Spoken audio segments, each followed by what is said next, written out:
예, 매번 보던 얼굴이라서 그렇게 살맛나지 않을까봐 걱정이 되지만 그래도 우리 그리스도인들은 서로를 향한 하나님의 형상을 발견하기 때문에 볼 때마다 새롭고 기쁘고 즐거운 것이 사람의 만남임을 고백합니다. 저는 종종 과학자들이 가지고 있는 끈질긴 탐구와 연구에 대해서 그들의 열정이 참 멋있어 보일 때가 있습니다. 예를 들면 우리가 잘 알고 있는 진화론의 첫 시작을 열었던 그 찰스 다윈.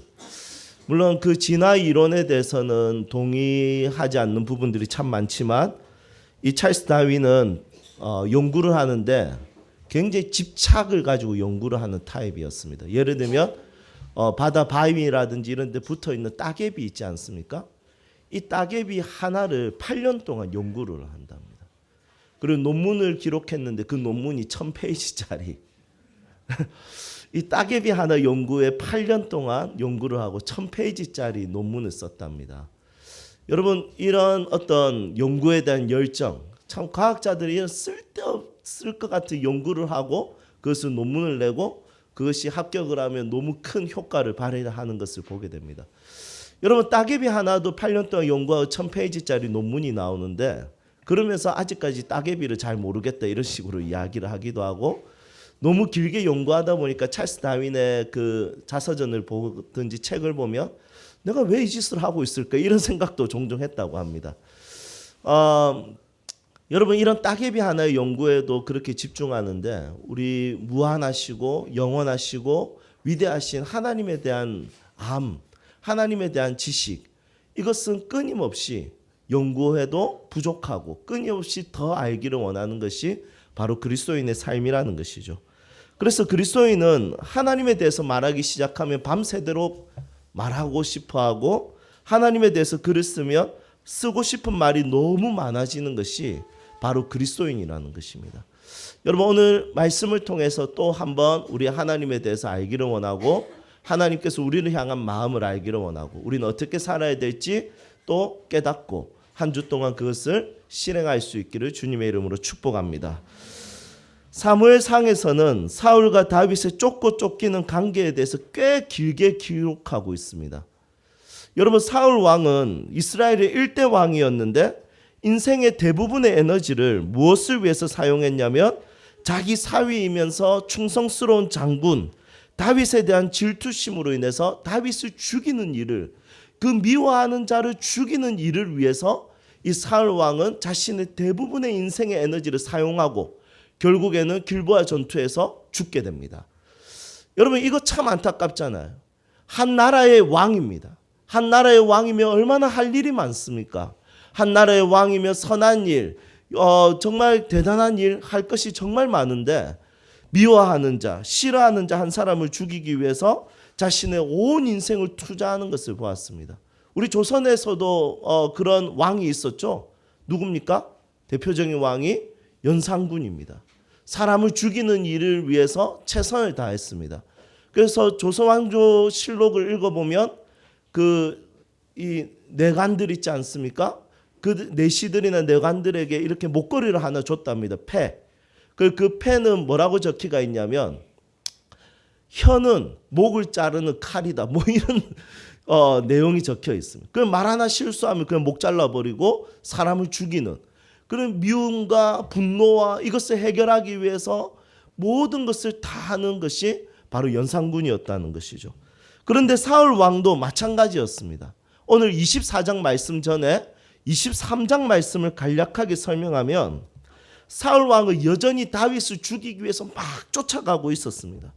그런데 갑자기 문제가 생겼어요. 어떤 문제가 생겼냐면 이제 다윗을 쫓아가다 보니까 이제 이스라엘 땅에 이제 비어 있는 거예요.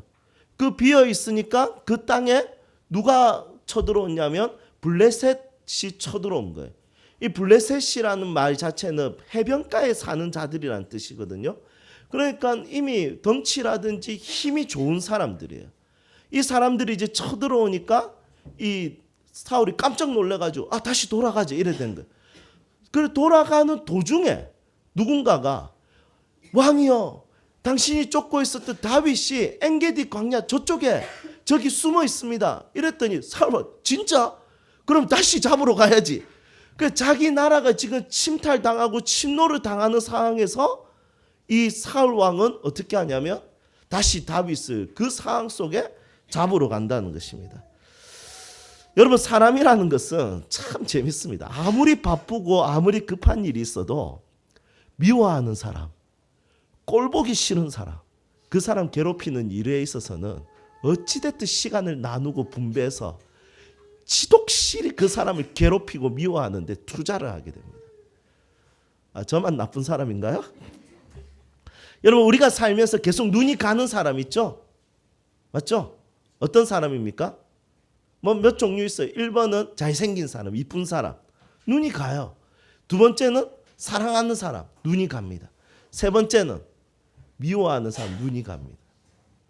우리 청년들 중에 우리 형제하고 자매하고 연애를 하다가 이제 헤어지는 경우들이 종종 있습니다. 맞죠? 예, 축복합니다. 죄가 아닙니다. 네. 그 정으로 결혼하다가 큰 코 다칩니다. 절대 정으로 결혼하지 마십시오.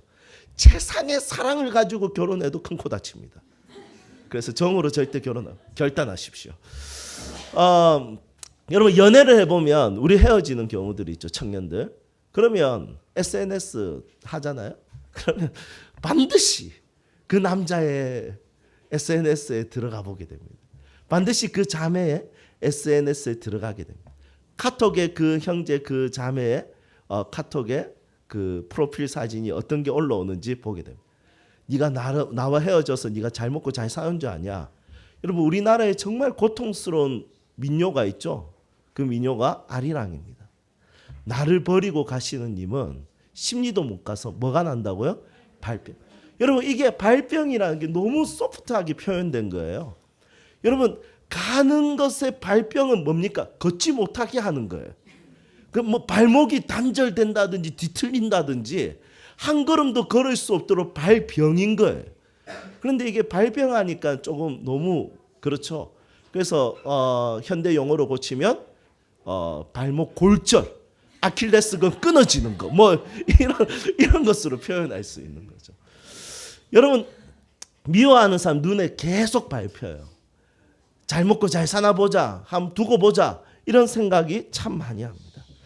여러분, 우리의 인생이 누군가를 미워하고 죽이는 일을 위해서 우리의 인생의 에너지가 사용된다면 여러분, 얼마나 그거는 안 좋은 인생이겠습니까? 사울은 왕으로서의 업적은 하나도 없고 다윗을 죽이고자 하는 내용으로 자신의 인생을 채웠습니다. 여러분, 지난 6개월간의 삶을 돌아보십시오. 어땠습니까? 미워하는 사람을 용서해주고 사랑하는 사람을 위해서 살았습니까? 아니면 미워하는 사람을 끊임없이 공격하기 위해서 그 바쁜 와중에도 시간을 내어서 그 사람을 공격했지는 않습니까? 여러분, 이제 새롭게 시작하는 이 하반기 맥주 감사 주일로 시작하는데 감사하면서 시작할 수 있기를 축복합니다. 미워하는 사람을 용서하면서 시작할 수 있기를 축복합니다. 지금까지 끔찍하게 싫어했던 사람을 여러분, 사랑해라고까지는 말 못하겠어요. 그냥 그 싫어하는 마음을 버리고 새로운 7월을 시작할 수 있기를 주님의 이름으로 축복합니다. 여러분, 사울 왕은 결국에는 엔게디 광야에 다윗을 잡으러 갑니다. 몇 명을 데리고 갔냐면 3,000명의 군사를 선별해서 데리고 갑니다. 여러분, 한 사람 잡기 위해서 3,000명의 군사, 어마어마한 군사죠. 그런데 갑자기 사울 왕에게 생리적인 현상이 나타납니다. 이거를 현대 용어로, 전문적인 용어로 우리 급동이라고 이야기하는데, 성경에는 굉장히 차분한, 유대인들은 이 변을 본다라는 것을 두 가지 말로 씁니다. 하나는 다리를 가린다 이렇게 사용하고요. 하나는 뒤를 보러 간다 이렇게 사용합니다. 그런데 우리 현대 용어로는 전문적 어떤 생리적 이런 병리적 용어로는 급동이라는 단어를 쓰죠. 죄송합니다. 주일 아침부터. 그래서 이 다윗은 이제 화장실을 선택해야 되지 않겠습니까? 그 선택할 때 한 동굴을 보고 This is my style 뭐 이렇게 해서 그 동굴을 선택해서 이제 뒤를 보러 가게 됩니다. 여러분 지금 제 이야기를 하는 게 아니라 성경에 있는 내용이기 때문에 더럽다고 생각하지 마십시오. 네. 그래서 이제 에바다 열리고 이제 시원하게 보고 있었습니다. 여러분 변을 보다 죽으면 그게 변사체입니까? 죄송합니다. 여러분들 10대 사역 해보면 이런 게 입에 묻어 있어요. 네. 여러분 하필이면 그런데 그 동굴에 누가 있었습니까? 다윗이 있었습니다. 다윗과 군사들이 그 동굴 깊은 곳에 있었고 사울 왕은 그 동굴을 선택해서 이제 열고 있었습니다. 그랬더니 이제 다윗의 군사들이 이제 다윗에게 이야기합니다. 찬스가 왔습니다. 기회가 왔습니다. 지금 이 타이밍 하나님 주신 기회입니다. 합리적인 말을 합니다. 지금 처단을 하고 다윗은 이제 왕이 되셔야 됩니다. 오늘 이제 끝장냅시다. 변을 보다 죽는 변사. 여러분 다윗은 이제 이때 사울 왕을 죽이면 이제 다윗의 인생은 펼 거라고 생각할 수도 있어요. 그런데 문제는 무엇입니까? 다윗은 하나님 앞에 민감한 사람입니다. 다윗은 합리적인 사고보다 하나님 앞에서 민감해서 사울 왕을 죽이는 것에 대해서 반대합니다. 그래서 어떻게 하냐면 그 옷을 살짝 자릅니다. 이 사울 왕이 이게 입고 있었던 그 옷을 끝자락을 살짝 자릅니다. 그런데 그 자른 것도 다윗은 하나님 앞에 민감해서 마음이 이상해집니다. 성경 한번 읽어보겠습니다. 24장 5절 그리한 후에 사울의 옷자락 뱀으로 말미암아 다윗의 마음에 찔려 이렇게 이야기합니다. 여러분 다윗은 하나님이 세우신 왕 사울을 죽이는 것을 전혀 상상치도 못하고 그 옷을 조금 베어서 그 벤 옷자락 때문에 다윗은 마음을 찔려합니다. 여러분 다윗은 굉장히 민감하고 하나님 앞에서 섬세하고 하나님 앞에 이 센스가 발동하는 사람이라는 것이죠. 여러분 다윗은 지금 인생이 불편했어요. 골리앗을 죽이고 이기고 그리고 사울 왕은 자기의 사위를 삼고 하지만 그때부터 나라를 지키기 위해서 승승장구하면서 전장에서 생명을 걸고 이겼는데 그런데 자기의 장인이 자기를 죽이기 시작하는데 하루 이틀 쫓아다니는 것이 아니라 몇 년을 수개월을 쫓아다니면서 도망갑니다. 여러분 나라가 쫓아다니면 도망가기 쉽지가 않잖아요. 그런데 그것을 집중해서 왕이 쫓아다니는데 다윗은 수개월 동안 쫓겨나면서 어떨 때는 미친 척하면서 살기 위해서 막 침을 질질 흘리면서 이렇게 했던 시기들도 있었다는 것입니다. 여러분 이게 끝이 아니에요. 나중에 다윗은 계속해서 도망을 갑니다. 여러분 다윗은 너무너무 불편한 상황이었는데 여러분 다윗이 기가 막힌 게 뭐냐면 다윗은 이 불편이 불평으로 넘어가지 않았어요. 여러분 우리는 보통 불편해지면 불평으로 넘어가요. 아 짜증나. 아 화나.